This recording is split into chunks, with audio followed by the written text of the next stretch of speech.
Assalamualaikum warahmatullahi wabarakatuh.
Alhamdulillah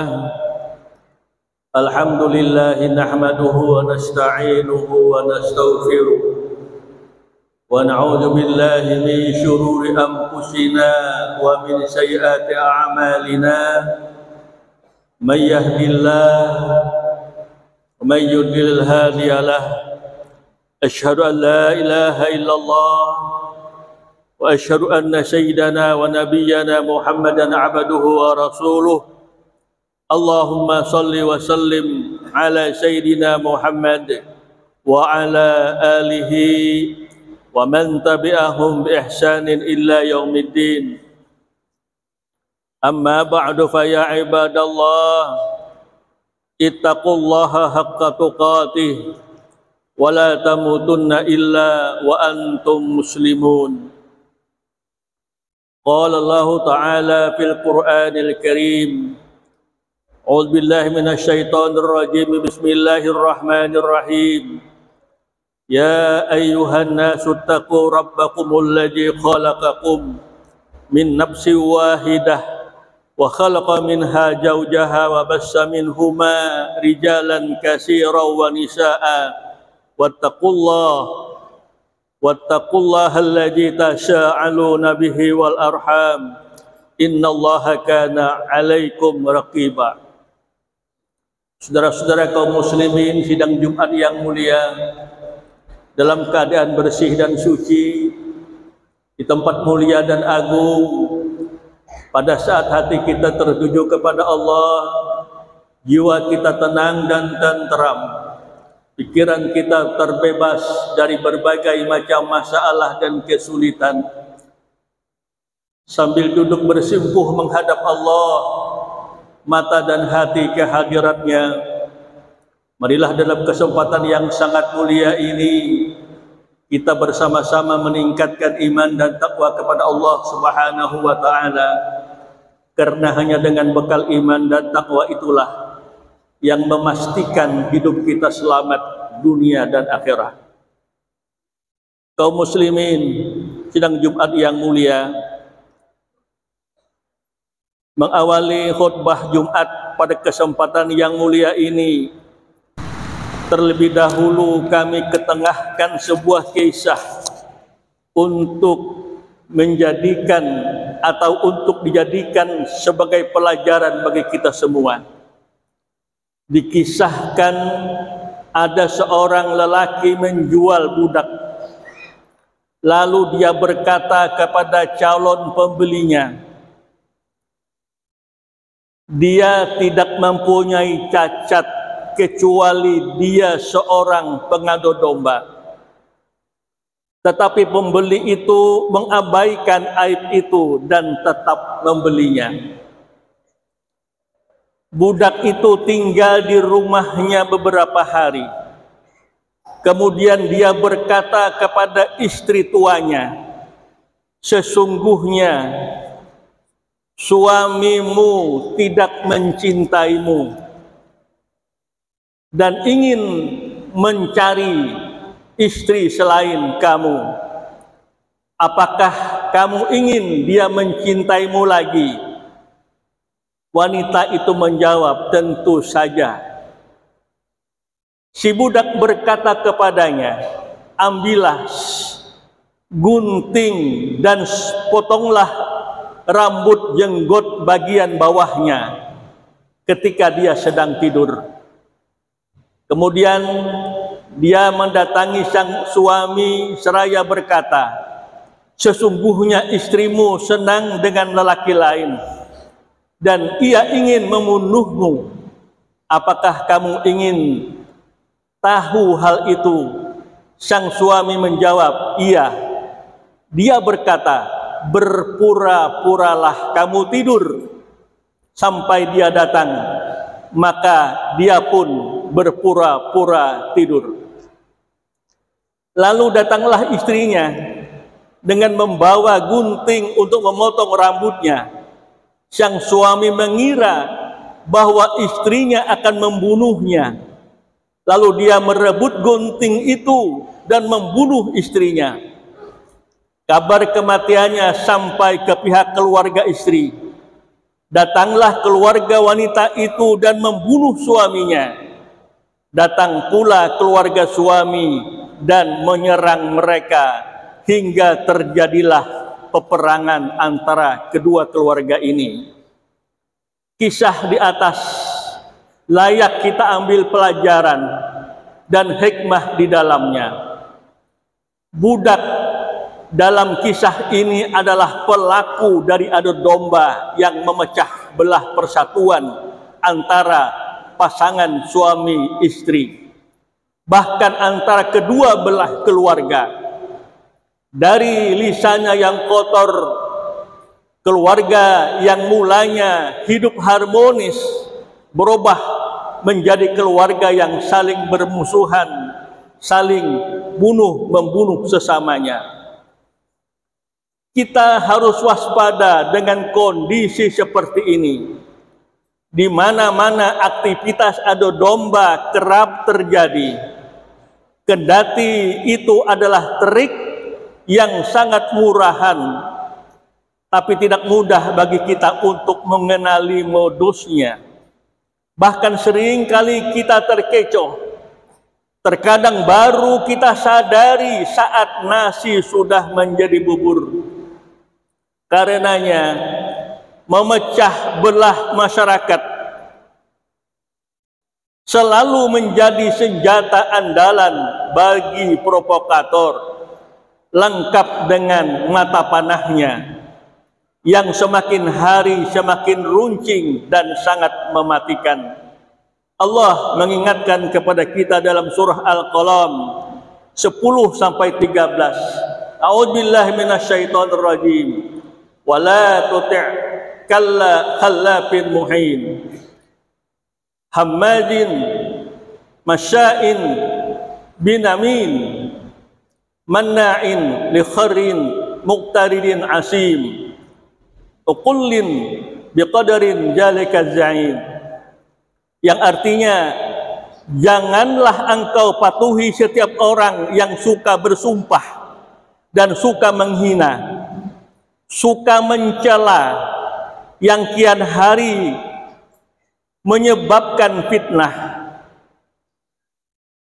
yang menentangi, yang merintangi segala yang baik, yang melampaui batas dan banyak dosa, yang bertabiat kasar selain itu juga terkenal dengan kejahatannya.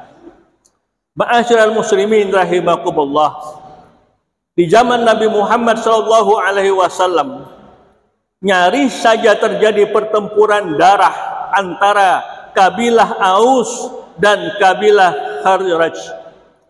Hal ini akibat olah lisan berbisa seorang Yahudi yang mengungkit-ungkit peristiwa Bu'as, sebuah peristiwa kelam di masa sebelum Islam yang menelan sangat banyak korban dari kedua belah pihak.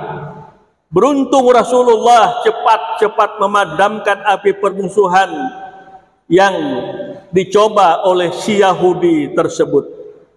Begitu pula di masa Sayyidina Utsman alaihissalam yang dituding melakukan nepotisme, ketidakadilan, sehingga menyulut pemberontakan yang mengakibatkan beliau gugur dibunuh oleh para musuhnya. Dan hari ini kita bisa melihat begitu banyak contoh kasus permusuhan yang disebabkan oleh provokator, baik melalui media cetak, media sosial, sehingga masyarakat terpecah belah, termasuk fitnah adu domba dan membelah persatuan kita sesama anak bangsa. Kaum muslimin, tidaklah kita sadar bahwa keadaan seperti ini sangat tidak baik bagi upaya kita membangun kehidupan beragama, berbangsa dan bernegara yang berkah. Bagaimana kehidupan kita akan berjalan harmonis jika kita biarkan kondisi seperti ini terus-menerus terjadi tanpa ada usaha untuk menyadarkan semua pihak. Dari balik perbuatan adu domba tersimpan beragam kecaman dan kehinaan bagi pelakunya. Yang pertama, pengadu domba itu adalah seburuk-buruk manusia.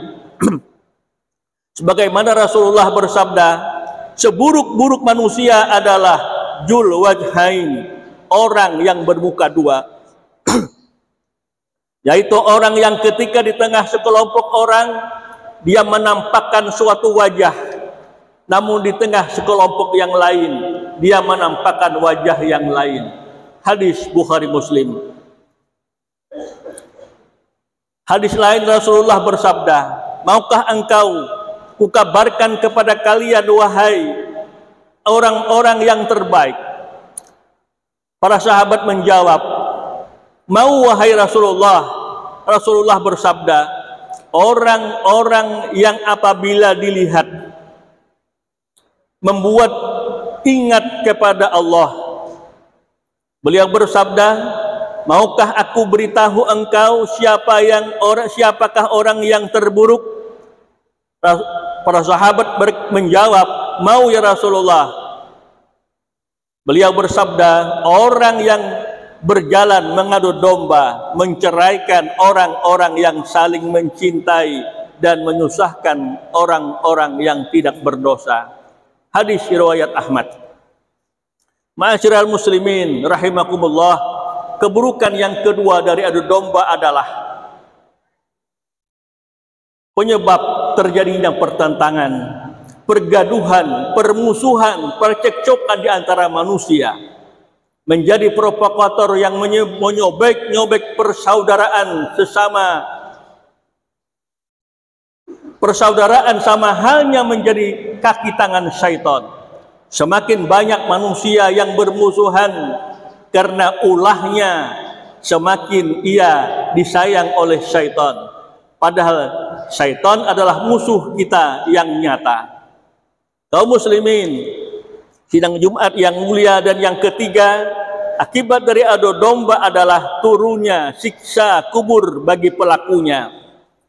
Hal ini sangat jelas digambarkan dalam hadis Rasulullah Shallallahu Alaihi Wasallam. Sesungguhnya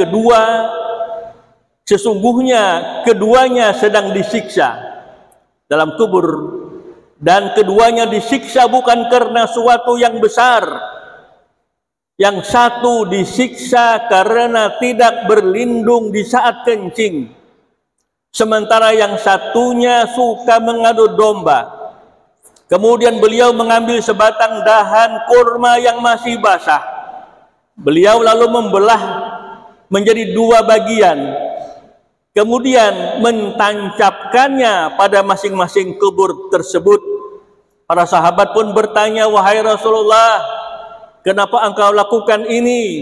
Beliau menjawab, "Semoga siksa keduanya diringankan oleh Allah selama dahan pohon ini masih basah."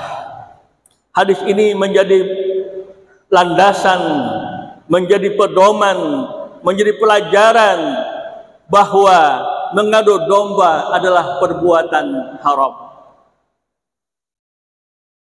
Dan yang keempat, domba menyebabkan orang diharamkan masuk surga. Dari Huzaifah radhiyallahu anhu, Nabi mendengar Nabi bersabda, "La tadkhulul jannata namamun." Tidak akan masuk surga orang yang suka mengadu domba. Hadis Bukhari Muslim. Kaum muslimin yang kami muliakan, sidang Jumat yang berbahagia, akhirnya kita berlindung kepada Allah Subhanahu wa taala dari akhlak buruk berupa adu domba ini. Kita juga berlindung kepada Allah dari menjadi korban pihak yang akan mengadu domba kita.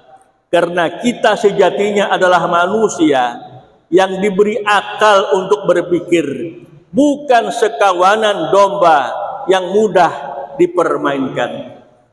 Barakallahu li wa lakum fil Qur'anil azim wa nafa'ani wa iyyakum bima bihi minal ayati wa dzikril hakim wa taqabbala minni wa minkum tilawatah innahu was-sami'ul alim. Aqulu qawli hadza astaghfirullah li wa lakum wa li sairil muslimin wal muslimat wal mu'minin wal mu'minat fastaghfiruhu innahu huwal ghafurur rahim. Allahumma shalli wa sallim